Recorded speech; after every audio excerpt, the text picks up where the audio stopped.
Aunt Katie brought you a present, Hunter. Aunt Katie brought you a present, Hunter. Aunt Katie brought you a present, Hunter. Aunt Katie brought you a present, Hunter. Aunt Katie brought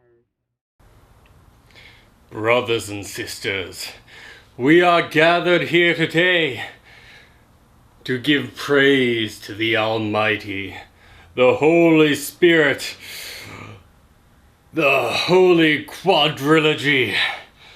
And now let us bless the text that has given way to this great religion of ours.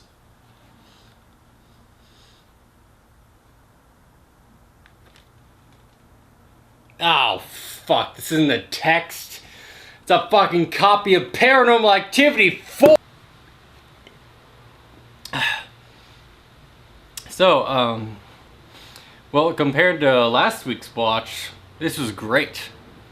I thoroughly enjoyed the movie this time.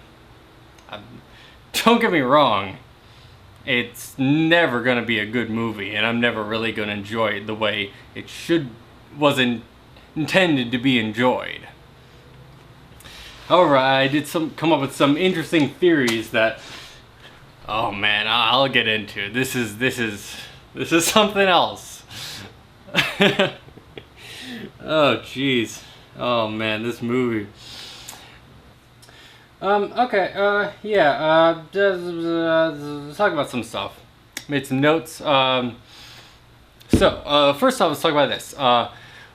One of the first jump scares in the movie, besides the scarecrow one, which is in the extended version, is the point where Alex is video chatting with Ben, and then she leaves and they linger on a shot of nothing, which is poorly lit, and it's just, you know, bad and grainy. They linger on the shot for about 1 minute, and then eventually Alex jumps back into screen and she says, "Odd Robbie strikes again."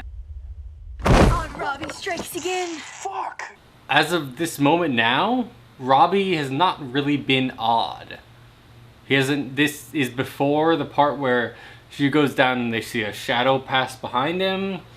Before anything creepy or weird happens with him.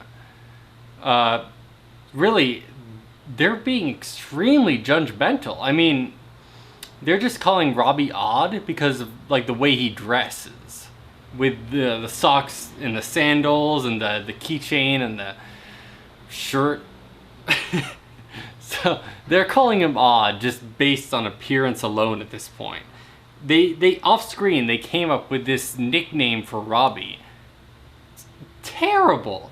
These kids are awful people just picking on this poor kid who his mother was sent to the hospital, and they're just like, "Oh, look at this kid. He's using a handshake. He's wearing socks with sandals. What a dork. What a geek." Well, I think it's just lashing out.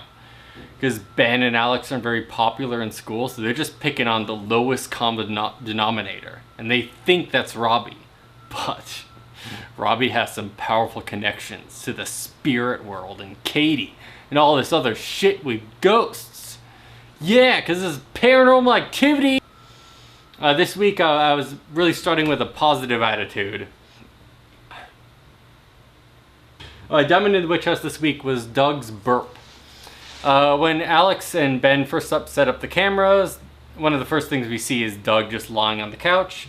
He's drinking some Corona Lights, and then he burps. And I thought it was a great performance there. Just he's all into that burp, and it made me chuckle. It was great.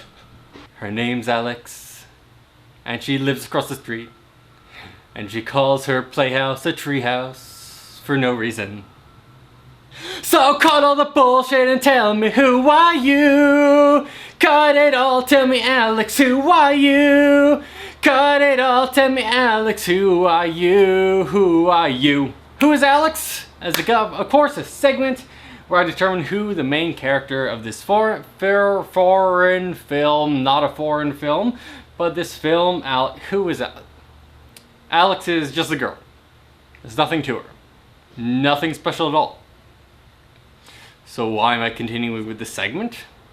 Why did I foreshadow all this important stuff I have to talk about? Well, I think you'll find out.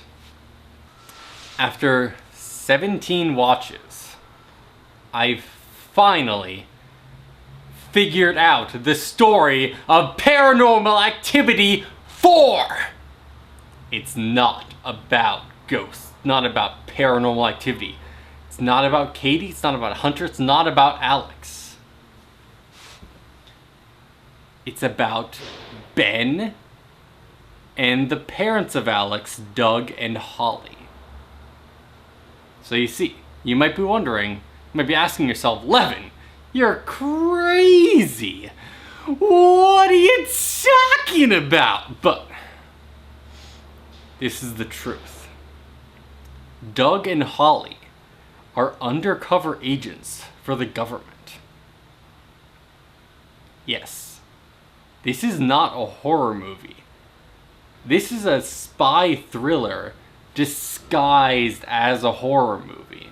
You see, Ben is a cyber terrorist. The reason he can bug any computer, the reason he's always filming, always spying on people, is just to keep a record of all the evidence. Because, no one has anything on him. So if anyone tries to arrest him, he always has video footage of it. The government is after Ben for a while, and he's almost untouchable. But Doug and Holly have a different plan. See, they've heard of a coven nearby. All these witches who worship this demon, and they think, we can't capture Ben in a normal way.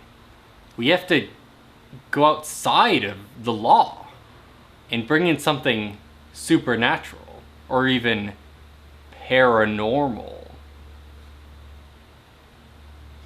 So they recruit Katie and her coven to take down Ben. This is the plot of the movie. Very subtle, but it's there. It's hidden in the background because, it's almost as if the movie is a spy itself. It doesn't want you to focus on what's really going on. It pulls this facade in front of your eyes to distract you from the truth. Doug and Holly they've gone too far. And this coven isn't going to be treated like this.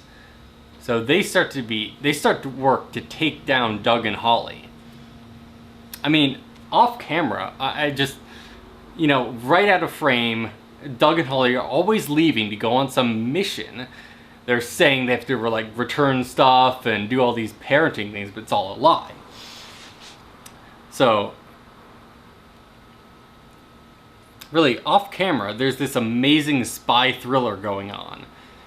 And you don't get to see it, because that's the whole point of the movie. That we're just hiding behind a curtain here. So I can only assume that in Paranormal Activity, the ghost dimension, all this will come back. And that the government will retaliate against this coven. It'll be like a giant action ending to the series. Giant supernatural fight between demons and ghosts and secret agents. It's gonna be epic. I can't wait. They set up all these great things. Man, yeah, this series, it's brilliant. Brilliant in how it's just hiding the true story behind all this just boring shit.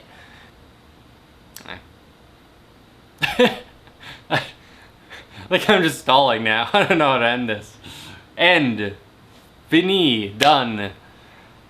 Au revoir. Gesundheit. Sofa. I took a year and a half of Chinese, and all I remember is that sofa in Chinese is sofa, and not good is buhao. So, I'm gonna rate Paranormal Activity 4 in Chinese. Paranormal Activity 4, buhao!